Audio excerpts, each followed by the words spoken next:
Hey, Kristen, how's it tracking? With Carvana Value Tracker? What else? Oh, it's tracking. In fact, Value Surge Alert trucks up 2.5%. Vans down 1.7. Just as predicted. Mm-hmm. So, we gonna... I don't know. Could sell, could hold. The power to always know our car's worth. Exhilarating, isn't it? Tracking. Always know your car's worth with Carvana Value Tracker. So tell me if this sounds familiar. You walk into a place you've never been before. A strip mall, a sushi spot, someone's weird beige living room, whatever. And your brain goes, hey, I really recognize this place. Deja vu, right? Or maybe it's not deja vu. Maybe it's you, but in like version 1.0. What if, my point is, reincarnation wasn't just for yoga instructors and people on TikTok trying to sell you ethically sourced moon water? What if it was real?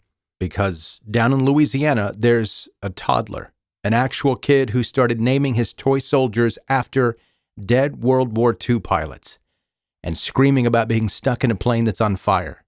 Little man can't get out, he'd yell. And yes, the toddler's parents did briefly wonder if he was possessed, because what else would you do when your baby starts describing a military crash site in detail like he's on the History Channel? Turns out there are over 2,500 of these stories. Real people, verified facts. Scientists, not influencers, studying this stuff. So today we're not talking about past lives and some vague, I feel like I was a person that lived in Atlantis. We're talking about kids, American kids who say they remember dying. And honestly, some of them make a very convincing case.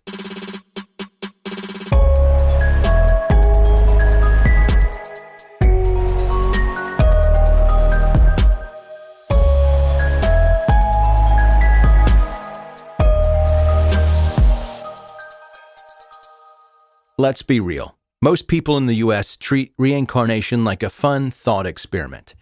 Interesting, sure, but not something that holds up outside of a late-night conversation or a podcast episode like this one.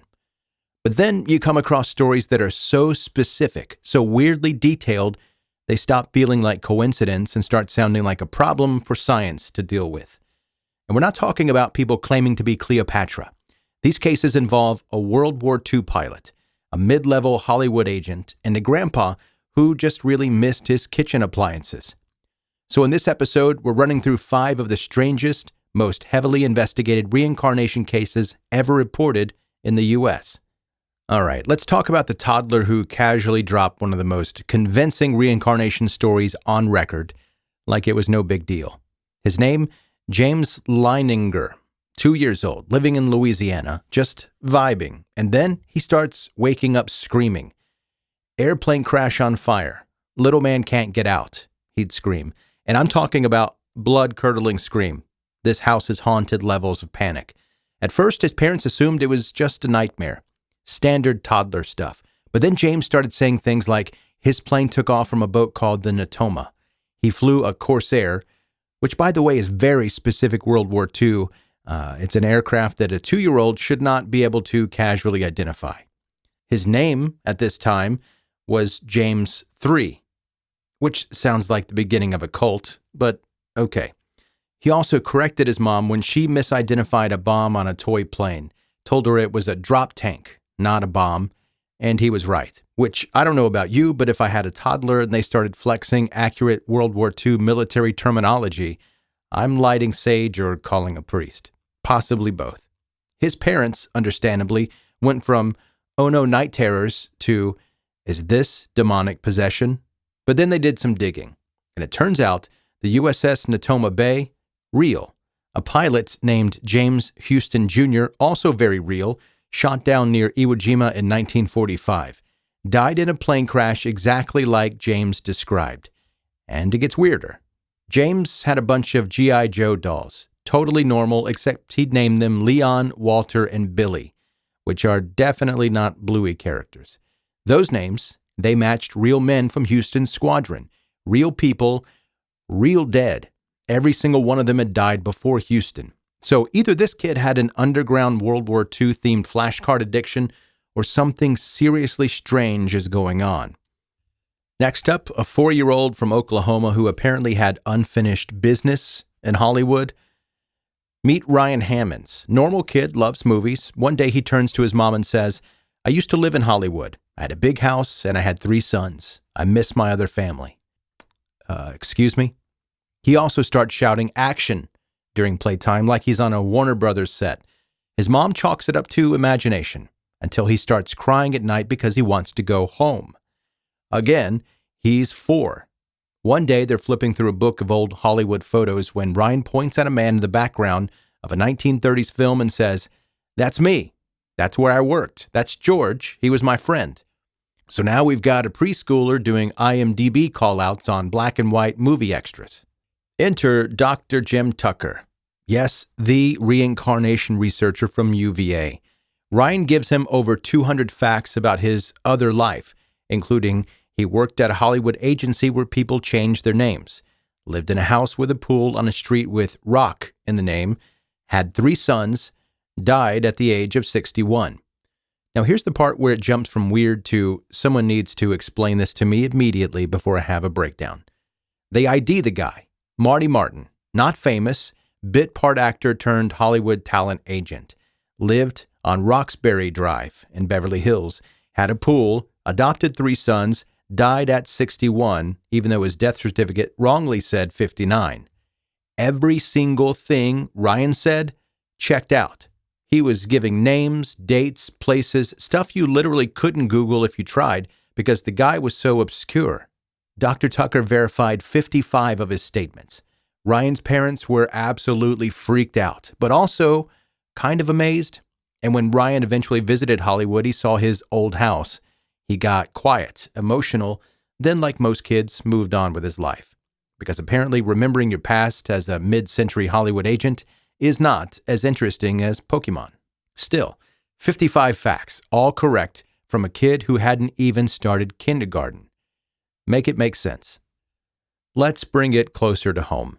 This case isn't about a pilot or an agent. It's about a little kid who looked up at his dad while getting his diaper changed and said, "When I was your age, I used to change your diapers." Oh, okay, awesome. Meet Sam Taylor, born about a year and a half after his grandfather died. A grandpa he obviously never met. Yet, here he is, firing off one-liners like a reincarnated stand-up comic with a grudge. And he didn't stop there. He told his family that he used to be big, but now he's small. He said he had a sister who turned into a fish because bad guys hurt her, which sounds like toddler nonsense until his mom found out that the grandfather's sister was, in fact, murdered and dumped into a river decades ago, a detail that had never been mentioned in the house. Then there was the milkshake thing. Sam claimed that when he got sick in his other life, his wife, aka Grandma, would make him milkshakes in a special machine. Guess what? She used to make Grandpa milkshakes every single day. Not in a blender, but in a food processor. And when they showed him a photo of his grandfather as a child in a lineup with 15 other kids, he pointed and said, "That's me. Got it right." All right, let's shift to some adults because kids don't get to hog all of this. They're not exclusive to the past life reincarnation situation. 1950s Colorado. A housewife named Virginia Tighe gets hypnotized by a friend, just some light trance action on a fun weeknight, and suddenly starts speaking in an Irish accent, claiming she was Bridie Murphy, a 19th century woman from Cork. She drops names, places, even the church she was married in. It turns into a book, a movie, and a national obsession. The problem is, none of it checked out. No records, no Bridie. It turns out Virginia probably soaked up all that info as a kid from her Irish neighbor named Bridie. So yeah, textbook cryptomnesia. Your brain replays something old and makes it feel brand new. Basically the 1950s version of, I saw it on Tumblr, now it's part of my personality. So you can probably consider this one, if you've heard it before, debunked. All right, Case 5, Captain Robert Snow. Indiana cop, hardcore skeptic, does a past life regression to debunk it. Instead, he starts describing a 19th century artist, hated painting portraits, spent time in France, no kids, died in 1917, kept seeing a specific painting of a hunchback woman. Months later, he's in New Orleans at an art gallery, and there it is, the painting. Exactly how he described it. It had been in private hands for years. The artist, James Carroll Beckwith. Diaries match 30 out of 30 details from Snow's hypnosis. So now you've got a career homicide detective basically shrugging and saying, I guess I've done this before. Okay, so what do we do with all of this? You've got toddlers naming dead soldiers, kids begging to go back to the 40s Hollywood, preschoolers casually solving decades-old murders, and a cop who thinks he's been here before. And you've got scientists documenting over 2,500 cases like these, some with verified names, places, even matching birthmarks from fatal wounds in previous lives. The Carl Sagan called this one of the only paranormal things worth studying. And you know how hard it is to impress a guy who literally studied space. But still, not everyone is buying it. Skeptics point to the usual suspects: hidden memories, parental coaching, the human brain being a total chaos machine that makes up stories all the time. And they're not wrong.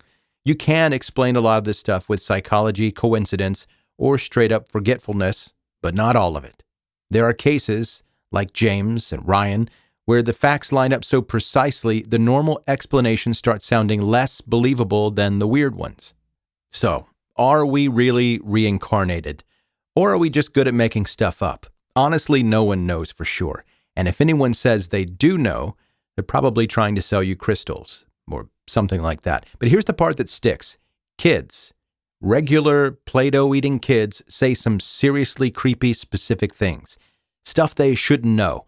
Stuff that sometimes lines up with people who lived and died long before they were ever born. And some of it, at least, might be true.